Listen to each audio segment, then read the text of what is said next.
자, 이제 이 수요 강해에서 에스더 3장으로 들어가겠습니다. 자, 지난 시간 살펴보았던 에스더 2장에서는 에스더가 어떠한 과정을 통해서 왕후의 자리에 오르게 되었는지를 기록하고 있었습니다. 그리고 2장 마지막을 보게 되면 에스더의 사촌이요 그의 양 부모의 역할을 했던 그 모르드게가 신하들의 반역을 발견함으로써 아하수에로 왕의 목숨을 구했다는 사실이 나와 있습니다. 자, 그렇지만 그렇게 큰 공을 세웠음에도 불구하고 그는 아무런 보상도 받지 못했습니다. 자, 그리고 나서 오늘 본문인 3장 1절 말씀에는 갑자기 하만이란 자가 등장하면서 왕이 그를 크게 높여서 페르시아의 2인자로 삼았다는 사실을 보여주고 있습니다. 자, 그런데 이 하만이라는 사람은 아각 사람 함므다다의 아들이라고 그 출신이 자세하게 기록되어 있습니다. 자, 이 하만의 아버지 함므다다라는 사람이 누구인지 알려지지는 않지만 이 아각 사람이라 되어 있는 것은 성경에서 그 유래를 분명하게 찾을 수가 있습니다. 이 아각이라는 사람은 과거에 이 사울 왕에게 붙잡혀서 사무엘에게 죽임을 당했던 아말렉의 왕이었습니다. 즉, 이 하만이라는 사람은 아말렉 왕가의 후손인 것입니다. 자, 그런데 아말렉은 이스라엘과 오래전부터 철천지 원수지간인 이방민족입니다. 이 아말렉 민족은 최초로는 이삭의 아들 에서의 후손으로 시작됐습니다. 이 창세기 36장 12절 말씀을 보게 되면 에서의 아들인 엘리바스가 그의 첩에게서 낳은 아들이 이 아말렉이라고 되어 있는데 이 에서의 손자인 아말렉에서부터 시작된 민족이 바로 이 아말렉 족속인 것입니다. 자, 그러니까 아말렉 족속은 야곱에게서 나온 이 이스라엘 백성들과 가까운 친척의 뿌리를 가진 그런 민족입니다. 자, 그런데 사실 이스라엘을 둘러싼 이방 민족들은 이 모압이나 암몬도 그렇고 이스라엘과 가까운 혈족인 경우가 참 많았습니다. 그렇지만 그들은 하나같이 이스라엘을 악랄하게 괴롭힌 대적들이 되었습니다. 자, 출애굽기 특별히 이 아말렉 같은 경우에 정말 유별나게도 이스라엘을 괴롭혔던 대적이 되었는데, 자, 출애굽기 17장에서 모세가 산 위에 올라가서 이 손을 들고 기도했을 때 손을 들면 이스라엘이 이기고 손을 내리면 이스라엘이 밀리게 되었던 그 유명한 사건이 바로 이 아말렉과의 첫 번째 전쟁에서 일어났던 일이었습니다. 자, 그 전쟁에서 이스라엘은 아말렉을 무찔렀고 그때에 이 하나님께서는 아말렉에 대한 기억을 하늘 아래에서 완전히 없애버리겠다라고 말씀하시고 나서 또한 내가 대대로 아말렉과 싸울 것이다 라고 맹세하시기까지 했습니다. 자, 그렇지만 아말렉은 이뿐만 아니라 계속해서 정말 비열하게 이스라엘을 괴롭히곤 했습니다. 신명기 25장 17절과 18절 말씀이 또 이렇게 나와 있습니다. 너희가 이집트에서 나오는 길에서 아말렉 사람이 내게 한 일을 기억하여라. 내가 피곤하여 지쳐 있을 때에 그들이 길에서 너희를 만나 내 뒤에 처진 모든 사람들을 쳐 죽이고 하나님을 두려워하지 않았다. 자, 그래서 하나님께서는 가나안 땅에 들어간 이후에 하늘 아래에서 이 아말렉의 흔적을 없애버려라 라고 말씀하시기까지 한 것을 우리는 볼 수 있습니다. 자, 나중에 이스라엘 왕국이 세워진 이후에도 이 사울 왕의 시대에 아말렉은 이스라엘과 많은 전투를 치렀습니다. 자, 그래서 그 전투 중에서 하나님께서는 아말렉을 벌주시기로 작정하셨고 사울에게 아말렉의 남녀노소 모든 사람과 모든 재산을 아낌없이 다 진멸하고 죽이라고 명령하십니다. 자, 그런데 사울은 이 아말렉과의 전쟁에서 그들의 좋은 재산들에 대해서 아까운 마음이 들었기 때문에 오직 가치 없고 쓸모없는 것만을 진멸했다라고 기록되어 있는 것을 볼 수 있습니다. 자, 그리고 그때 사울은 아말렉 왕이었던 아각을 죽이지 않고 생포해 놓았는데 이 역시 하나님의 말씀에 어긋난 것이었습니다. 하나님께서는 이처럼 하나님께 불순종한 사울에게 진노하셨고 사무엘을 보내셔서 그를 책망하게 하셨고 그리고 사무엘은 아말렉 왕 아각을 끌어내어 조각내어 죽였다라고 이렇게 되어 있습니다. 자, 그리고 오늘 본문에 등장한 이 하만은 이 아각 왕가의 후손입니다. 자, 그랬기 때문에 하만은 자기 조상의 원수인 유다 백성에 대한 증오심에 불타고 있었던 거였습니다. 자, 그러므로 에스더서의 저자는 하만의 이 출신을 정확하게 기록함으로써 하나님의 백성 이스라엘과 그 백성의 원수인 아말렉 사이에 다시금 큰 싸움이 벌어질 것을 미리 보여준 것입니다. 자, 이어서 2절 말씀을 보게 되면 아하수에로 왕이 하만에게 꿇어 엎드려 절하라고 명령했다는 말씀이 나옵니다. 자, 그런데 당시 근동지방에서는 이 왕뿐만 아니라 왕을 비롯해서 지위가 높은 모든 관리에게 무릎을 꿇어 절하는 것이 아주 흔한 일이었기 때문에 굳이 이 아하수에로 왕이 하만에게 절하라고 명령할 필요는 없었습니다. 자, 그럼에도 왕이 굳이 그런 명령을 또 내린 이유는 이 하만이라는 사람의 지위가 너무 급격하게 높아진 탓에 그를 인정하지 않는 사람들이 있을 것이라 생각했기 때문일 것입니다. 자, 이런 사실로 미뤄보았을 때 분명 하만의 지위 상승은 파격적이고 이례적인 사건이었음을 알 수가 있습니다. 자, 여러분, 그러면 누가 이스라엘의 원수인 하만에게 이렇게 높은 지위를 주었겠습니까? 자, 물론 1차적으로 이 하만의 배후에는 하나님을 미워하는 원수인 마귀가 있었을 것입니다. 그렇지만 궁극적으로는 하만과 같은 악인이 높은 자리에 앉도록 허락하신 분이 바로 만물을 주관하시는 하나님이심을 우리는 항상 알아야 합니다. 시편 75편 6절과 7절 말씀이 이렇게 나와 있습니다. 참으로 높이는 일은 동에서나 서에서 나오지 않으며 광야에서 나오지 아니하고 오직 하나님께서 판단하시니 어떤 이는 낮추시고 어떤 이는 높이신다. 이 말씀과 같이 사람의 높음과 낮음을 결정하시는 것은 모두 다 하나님의 주권, 그분의 손에 달려있는 일입니다. 자, 그런데 만일 하만이라는 사람이 하나님을 경외하며 순종하는 그런 인물이었다면 그의 높아짐은 분명히 그에게 복이 되었을 것입니다. 그렇지만 하만은 하나님을 경외하는 하나님의 백성도 아니었고 또한 악인이라 할지라도 어떤 하나님 믿지 않는 사람이라 할지라도 성품이나 행실이 좋은 사람도 아니었습니다. 자, 이러한 악한 자들이 그저 정말 사악한 자들이 큰 권세나 존귀함을 얻는다는 것은 하나님께서 그에게 복 주시려는 섭리가 아닌 것입니다. 하나님께서는 악인들을 오히려 더 높이셔서 그가 나중에 높은 곳에서 추락하게 하심으로써 그들이 오히려 더 큰 심판과 수치를 당하게 하시려는 그런 뜻을 가지고 계신 것입니다. 자, 모르드게는 이 하만의 출신을 알고 있었기 때문에 그가 이스라엘의 원수요, 더 나아가서 하나님의 원수임을 인식하고 있었습니다. 자, 물론 그럼에도 그런 출신에도 불구하고 하만이 개인적으로 회개해서 하나님을 경외했다면 모르드게도 그를 적대시할 이유가 하등이 없었을 것입니다. 그렇지만 하만은 분명히 온갖 우상을 섬기며 하나님을 대적하는 또한 교만한 악인이었습니다.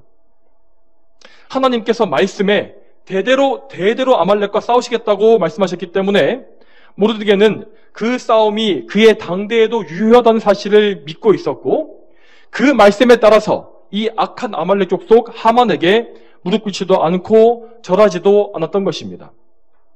자, 그때에 그 당시에 모르드게는 이 왕궁 문을 지키는 신하였고, 그래서 하만의 행차 때에 다른 사람들이 모두 다 꿇어 엎드리게 되면 모르드게 혼자서만 우뚝 서 있게 되었을 것이 분명합니다. 자, 하만이 그때에 그 사실을 인지했는지 모르겠습니다. 하지만 모르드게와 함께 일하고 있었던 동료 관리들은 그 사실을 즉시 알았습니다. 그래서 3절에서 그들은 너는 어찌하여 왕의 명령을 거역하느냐 라고 말하고 있습니다. 자, 그들은 모르드게를 걱정했다기보다는 그를 비난하고 힐난하는 태도로 그렇게 말한 것입니다. 왜냐하면 이 문장에서 어찌하여라고 번역된 이 단어가 구약 성경에서 다른 사람을 책망하거나 비난할 때 사용된 표현이기 때문입니다.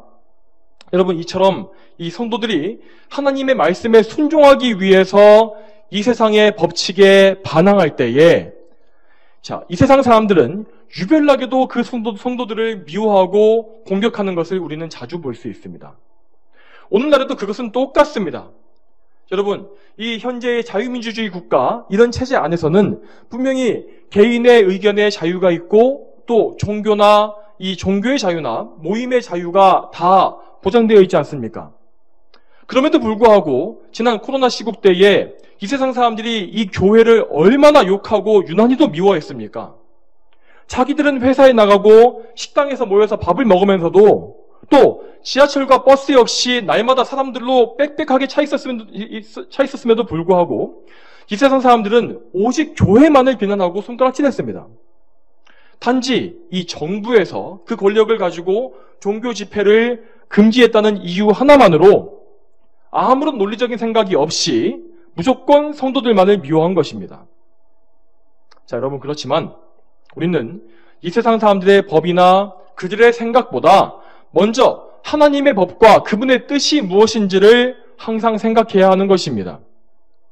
하나님께서 나를 예배하여라 라고 하셨으면 우린 그냥 거기 순종하면 되는 것입니다. 그 대가로 우리가 아무리 큰 희생을 치르게 된다 할지라도 우리는 언제나 하나님께서 기뻐하시는 쪽을 택해야 합니다. 우리는 하나님을 기쁘시게 해야 하는 것, 이 하나님을 기쁘시게 하는 것, 그것이 바로 구원받은 성도가 해야 할 마땅한 믿음의 순종의 자세이기 때문입니다. 자, 그리고 이어지는 4절에서 이 페르시아의 관리들은 악인들의 본성적인 속성을 그대로 보여주고 있습니다. 자, 그들은 성도들이 하나님께 순종하기 위해서 세상 권세에 맞서는 것을 대단히 미워했습니다. 자, 여러분, 모르드게가 하만에게 절하지 않았다고 할지라도 그것은 그저 하만 본인이 처리하면 될 문제가 아니겠습니까? 자, 모르드게가 무슨 반역을 꾸민 것도 아니고 그는 일전에 왕의 목숨을 살리기도 했던 충신이 아니었습니까? 그런데도 그들은 모르드게를 미워했고 또 이번 기회에 하만에게 아부하기 위해서 이 모르드게에 대한 이야기를 아주 상세하게 하만에게 고해 바쳤습니다. 모르드게는 그가 하만에게 절하지 않은 이유를 그가 유다 사람이기 때문이다라고 분명하게 밝힙니다. 자, 이것은 그가 왕의 명령에 저항했다거나 아니면 하만에게 개인적인 악감정이 있지 않다는 것을 분명하게 말해준 것입니다. 자, 이유가 그러했다면 하만은 모르드게를 소환해서 따로 법적인 절차를 따르면 되는 것이었습니다. 그렇지만 5절 말씀에 하만은 모르드게가 자기에게 꿀지도 않고 절하지도 않는 것을 보고 크게 격분했다라고 나옵니다. 자, 여러분, 이처럼 교만한 악인들은 항상 자기 자신이 지극히 높아지기를 바라는 자들입니다. 그들은 그들 자신이 원래부터 대접받아 마땅한 가치 있는 사람이라고 판단하기 때문에 남이 자신을 무시한다고 생각했을 때에 엄청나게 분노하게 되는 것입니다. 더군다나 더 나아가서 그는 이 기회에 자신의 민족이 가진 원수를 갚아야겠다고 생각하기까지 했습니다.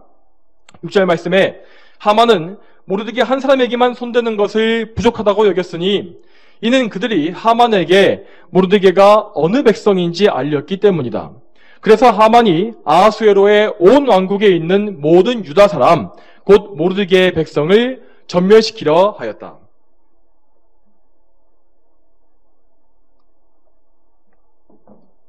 죄송합니다. 자, 여러분, 이 사악한 하만의 생각을 잘 보시기 바랍니다. 자, 모르드게 한 사람이 자신에게 굴복하지 않았다고 해서 그의 출신 민족 전체를 죽이는 것이 정말로 그것이 정당한 일이겠습니까? 이러한 사악한 생각은 하만의 포악하고 교만한 본성에서 나온 것이기도 하지만 그보다 먼저 마귀가 그에게 넣어준 악한 생각으로 보는 것이 합당합니다. 자, 여러분, 그러면 마귀는 왜 이토록 이렇게 유다 백성들을 미워한 것일까요? 자, 마귀는 분명히 약속된 메시아의 오실 길을 차단하기 위해서 이러한 일을 계획한 것입니다. 자, 여러분, 하나님께서 여자의 후손 메시아가 뱀의 머리를 상하게 할 것임을 계시해 주신 이래로 마귀는 줄기차게 메시아의 조상이 될 경건한 계보를 끊어버리기 위해서 노력해왔습니다. 그는 맨 처음에 가인을 통해서 의로운 아벨의 피를 흘린 것에서부터 시작해서 나중에 이집트의 바로를 통해서 모든 히브리 남자 아기를 죽이도록 하는 이런 잔인한 계획까지 실행하기도 했습니다. 자, 그리고 그러한 마귀의 포악성은 또 이렇게 세월을 건너뛰어서 오늘 이 본문에서도 또다시 드러나고 있는 것입니다. 그리고 여러분, 그리스도께서 성육신하신 이후에도 마귀는 이 헤롯의 손을 빌려서 베들레헴의 모든 남자 아이를 2살 아래로 다 죽이라고 하는 이런 잔악무도한 짓을 감행하지 않았습니까?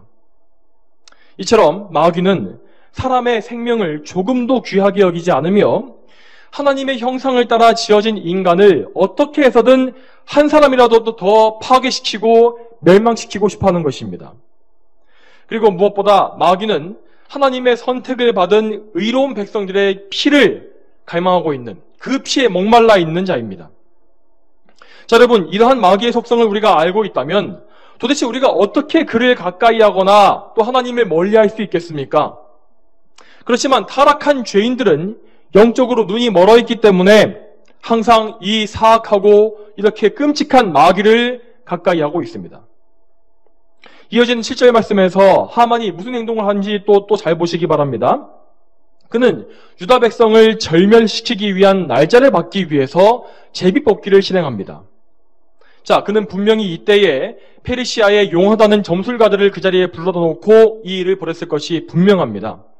자, 이 일은 아하수에로 왕 제12년 1월에 있었다고 되어 있는데, 자, 에스더가 왕후가 된 것이 아하수에로 7년 10월이었기 때문에, 그러니까 에스더가 왕후 자리에 오른 지 약 4년 만에 이 같은 위기가 닥쳐온 것입니다.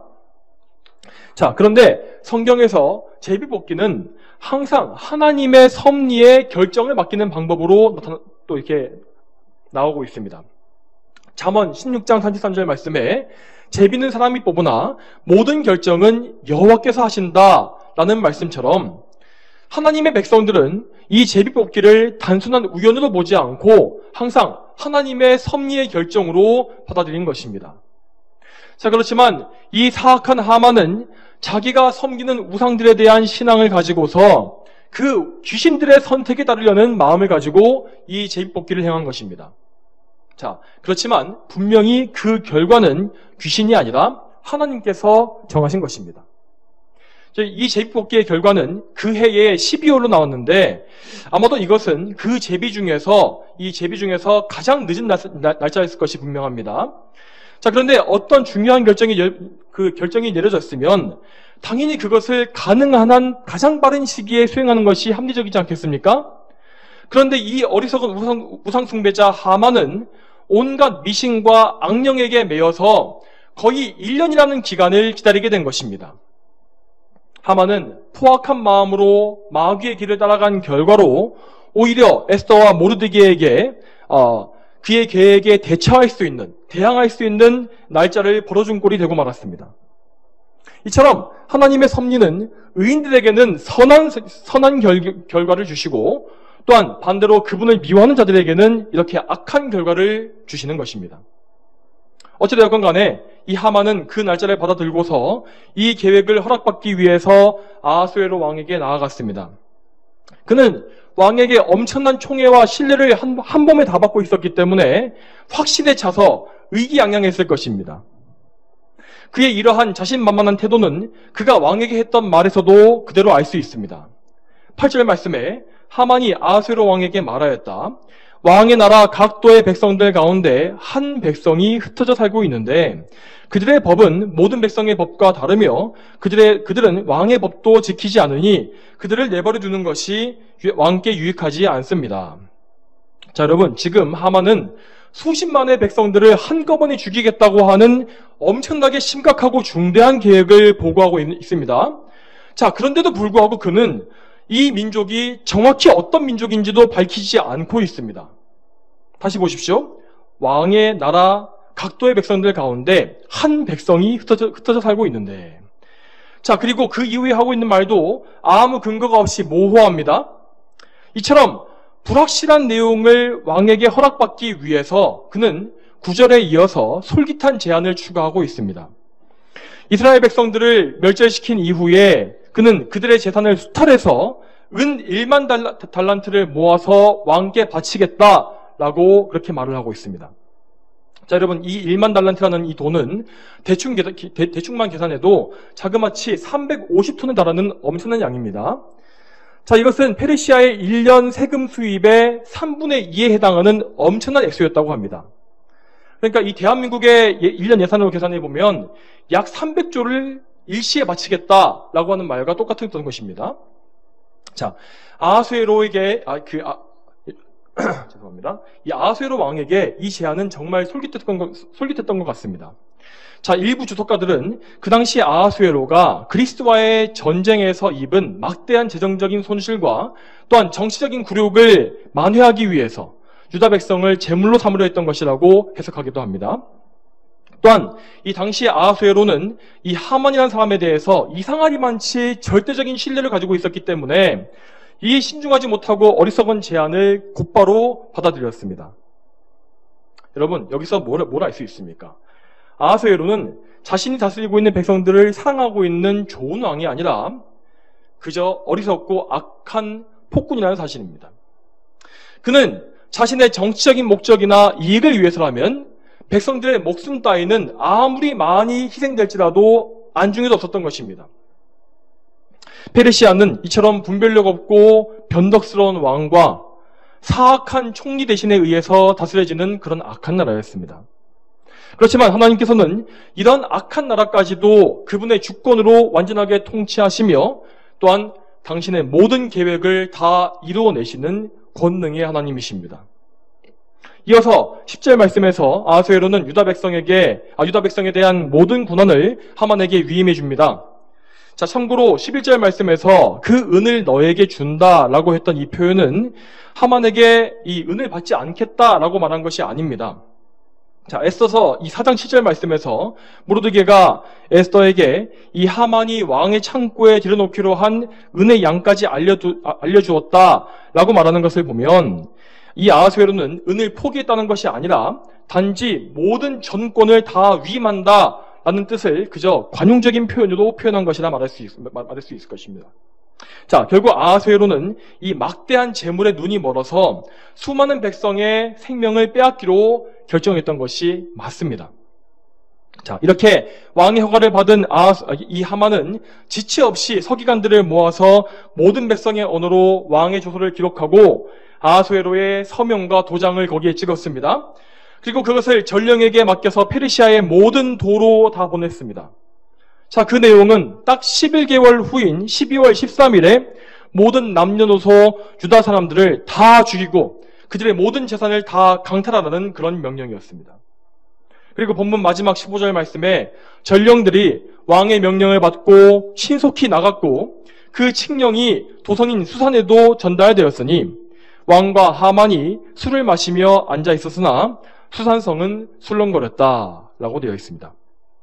자, 이 페르시아의 수도인 수산성에는 분명히 유다 백성에게 우호적인 페르시아 백성들도 많았을 것입니다. 또한 그 성에 살고 있었던 수많은 유다 백성들 역시 큰 충격과 슬픔에 빠지고 말았습니다. 당연히 수산성은 이러한 끔찍한 조서에 대해서 술렁거리고 혼란에 빠지게 된 것입니다. 자, 이러한 분위기에도 불구하고 반면에 하만은 자신의 복수를 이루게 된 것에 대해서 흡족해했고 왕과 함께 술을 마시면서 즐기고 있었습니다. 백성들이 당한 공포와 혼란에 아랑곳하지 않고 그것과 아무 관계가 없이 이 잔인한 통치자들은 오히려 즐거워하고 있었던 것입니다. 자, 여러분, 이러한 끔찍한 일들은 오늘날에도 똑같이 벌어지고 있습니다. 여러분, 이 대한민국은 물론이고 오늘날 이 세상에 진정으로 자기 국민을 사랑하고 위하는 통치자가 얼마나 되겠습니까?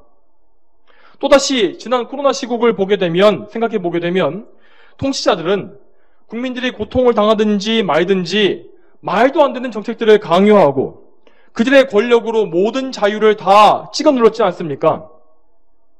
검증도 되지 않는 약을 2차, 3차까지 마치도록 강요해서 지금 얼마나 많은 사람들이 그 부작용으로 고통받고 있습니까? 물론 우리 그리스도인들은 하나님께서 이 세상의 국가와 권력을 세우셨다는 사실을 믿고서 정당한 권세에는 복종할 줄 알아야 합니다.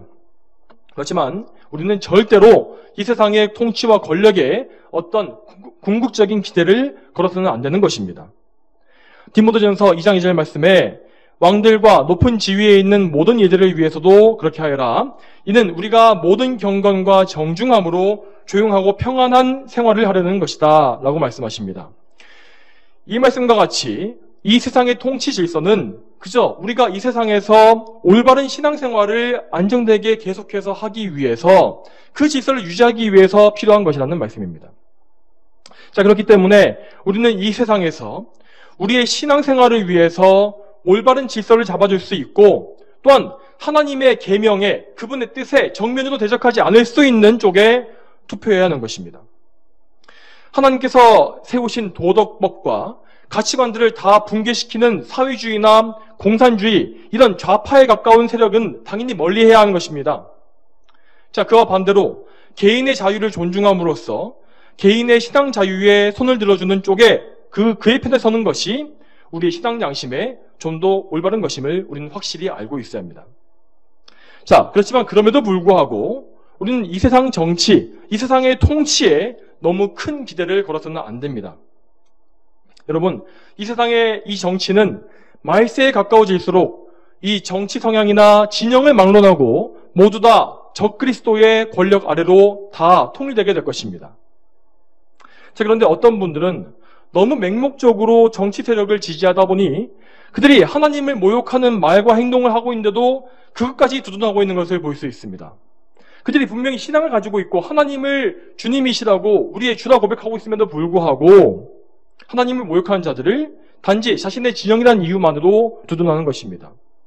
그렇지만 그러한 태도는 결코 하나님의 백성다운 태도가 아닙니다. 성도 여러분, 항상 기억하십시오. 우리는 무엇보다 먼저 하나님 나라에 속한 하나님의 백성입니다. 우리는 이 세상의 나라에도 속해 있는 국민으로 살고 있긴 하지만 그럼에도 항상 하나님 나라의 법을 최우선으로 지키고 거기에 반대되는 모든 것에 다 대항해야 하는 것입니다.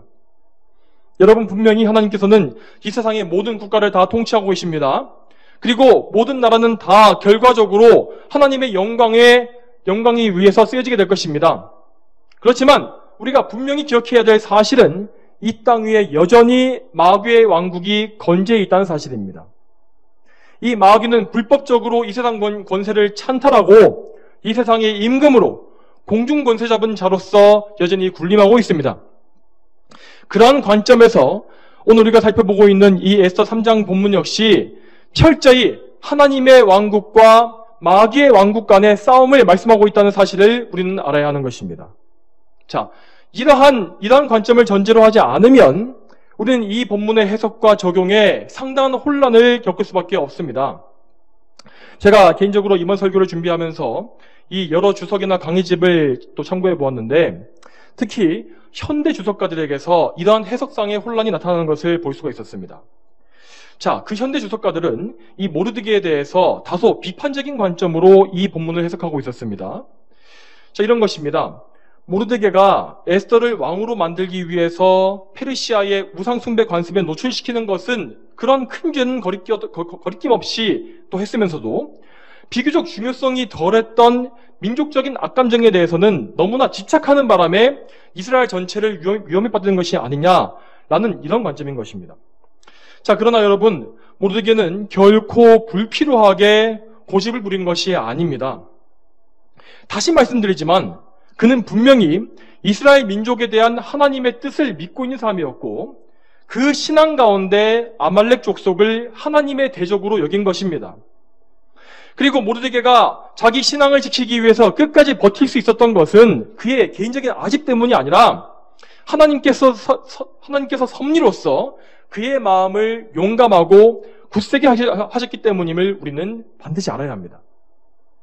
하나님께서는 모르드게를 통해서 악한 대적의 그 악한 복수심을 불러일으키셨고 하만이 악한 복수의 그 흉계를 꾸미도록 내버려 두심으로써 오히려 모든 이스라엘의 원수들을 심판하시려는 그런 섭리의 뜻을 가지고 계셨던 것입니다.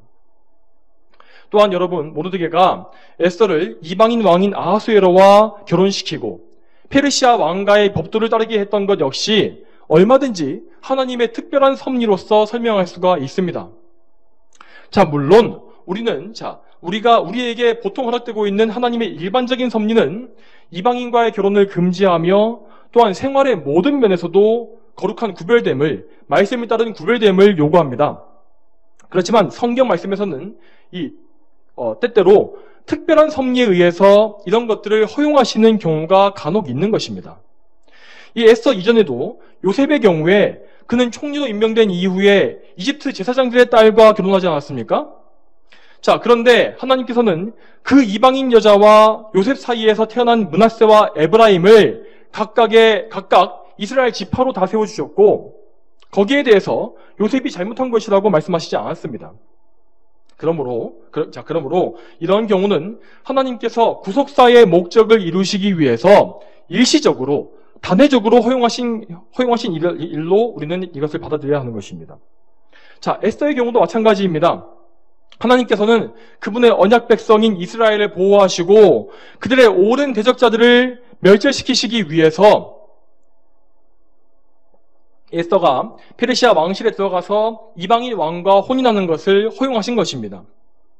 그리고 하나님께서 여기에 대해서 책망하거나 그것이 잘못되었다고 말씀하시지 않기 때문에 우리도 여기에 대해서는 더 이상 언급할 필요가 없는 것입니다. 자, 당연히 우리는 우리의 일반적인 삶, 평범한 삶에 이러한 특별한 섭리를 적용하려고 해서는 안 됩니다. 우리는 하나님의 일반적인 말씀에 순종해서 이방인과 멍에를 같이 맺지 말아야 하며 또한 이 세상의 모든 악한 문화나 관습에서부터 구별된 삶을 살아야 마땅합니다. 그것이 성경의 일반적인 가르침이고 교훈이기 때문에 우리는 거기에 무조건 순종해야 하는 것입니다. 자, 이러한 원리, 특별한 섭리의 그런 간혹 정되는 원리와 이런 일반적인 섭리에 이런 순종하는 원리를 우리가 잘 이해하지 못하게 되면 성경에 나오는 희귀하고 특수한 섭리들을 일반적인 상황에 다 적용하려고 하는 오류를 범하게 될 것입니다. 자, 이를테면 이런 것입니다. 이 사사 드보라의 예를 들어서 여자 목사 안수를 정당화하는 주장, 이런 것이 바로 거기에 해당합니다. 여러분, 이 사사 드보라를 비롯해서 구약 성경에 드물게 나타나고 있는 이 여선지자들은 그야말로 비상시에 하나님께서 특별한 임무를 맡기신 인물들이었습니다.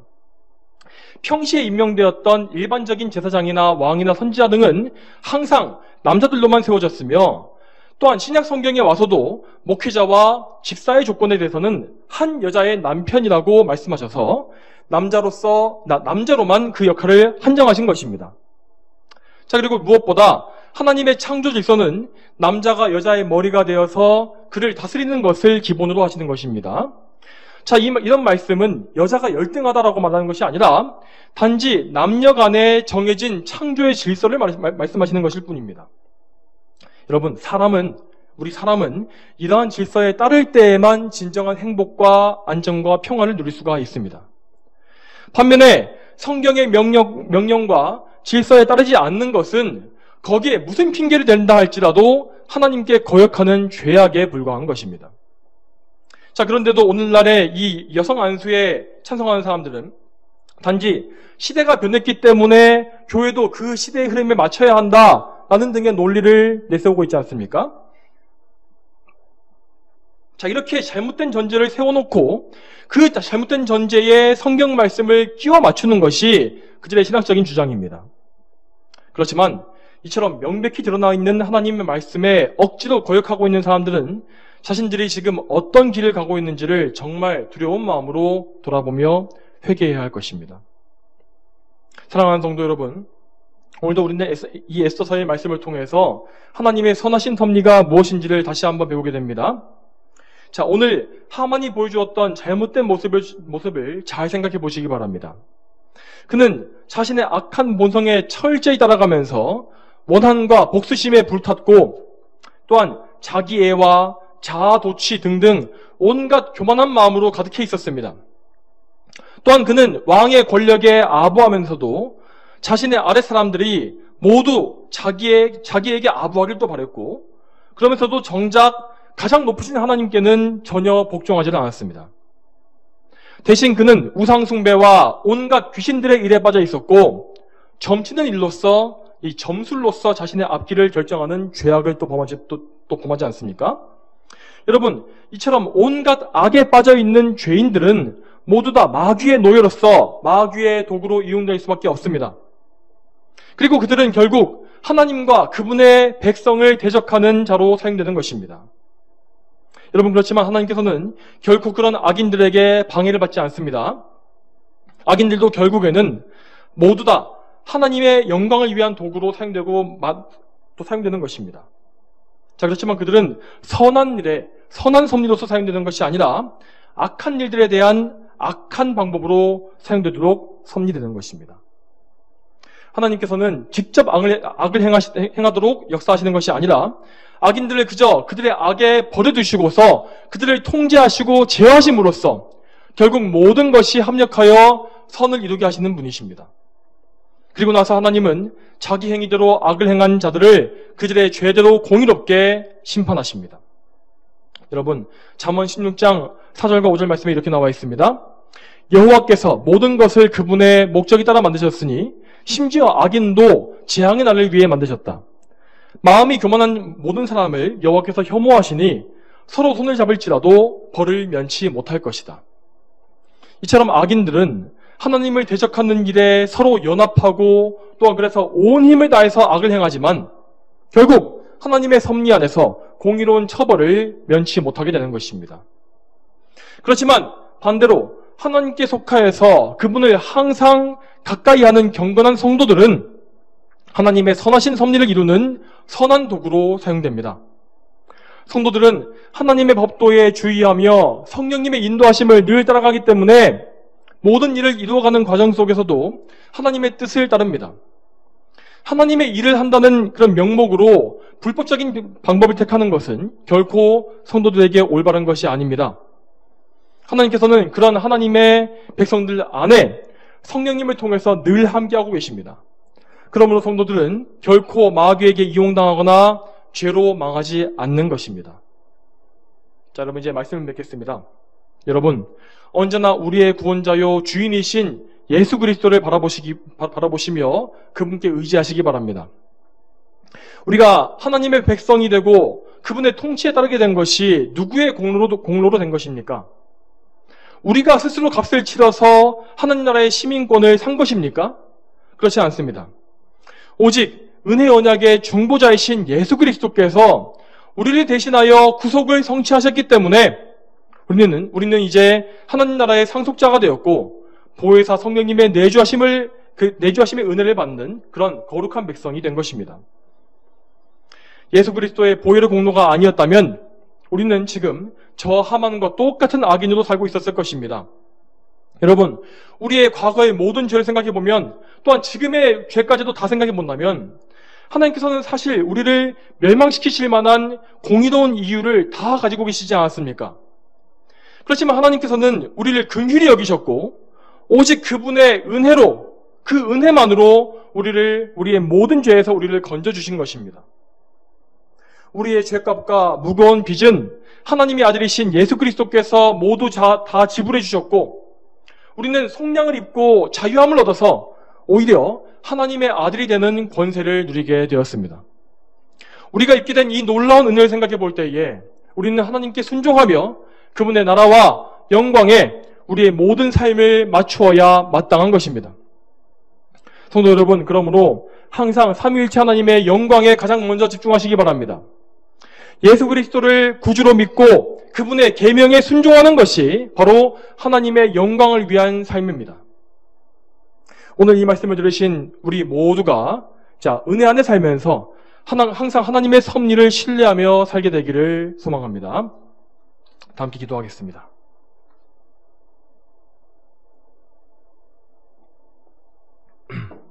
거룩하신 아버지 하나님, 오늘도 하나님의 은혜 가운데 이 에스더서의 말씀을 살펴보았고 오늘도 악인들의 그 악한 꾀와 그 계획과 악한 삶의 방식과 또한 그들의 최후에 대해서 다시 한번 생각해보게 하시니 감사드립니다.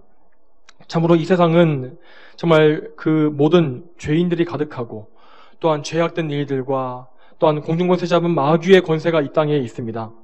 하지만 하나님께서는 그 위에 계셔서 정말 궁극적으로 모든 것을 다 통치하시며 주권적으로 하나님의 뜻을 이루고 계신 것을 저희는 믿습니다.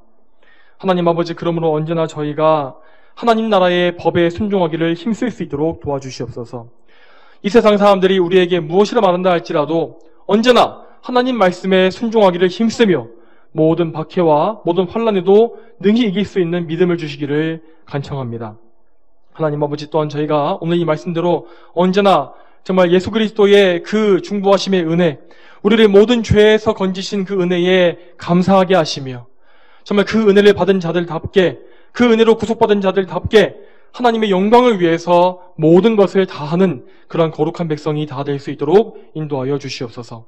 감사드리며 예수님의 이름으로 기도 올립니다. 아멘.